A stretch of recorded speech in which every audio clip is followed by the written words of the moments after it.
Oops, 1 minute mga kaibigan. So ito ay additional information na naman para sa ating lahat. Okay?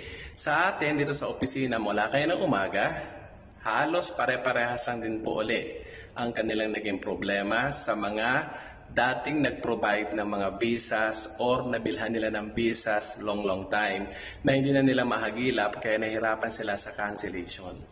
Okay, hindi po pwedeng sumorkat tayo doon sa 2 years residence visa na gusto natin o partners visa or investors or employee visa kung hindi pa tayo canceled.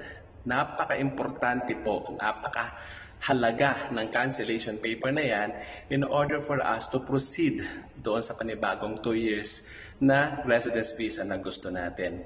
Sa mga kaibigan na dumadanas ng hirap ng cancellation kasi hindi na mahagilap yung ahente or yung mismong provider ng visa na yan, meron pong mga process na dapat natin gawin. Medyo madugo, pero wala tayong choice. Pinasok natin yan, so dapat handa tayo kung paano natin tapusin yung problema na yan. Pero may mga process po na binibigay po ang ating kumpanya para po sa inyo.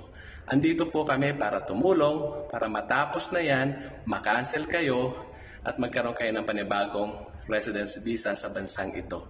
So, bayan, ano pang inaantay nyo? Mag-message na kayo para matulungan namin kayo.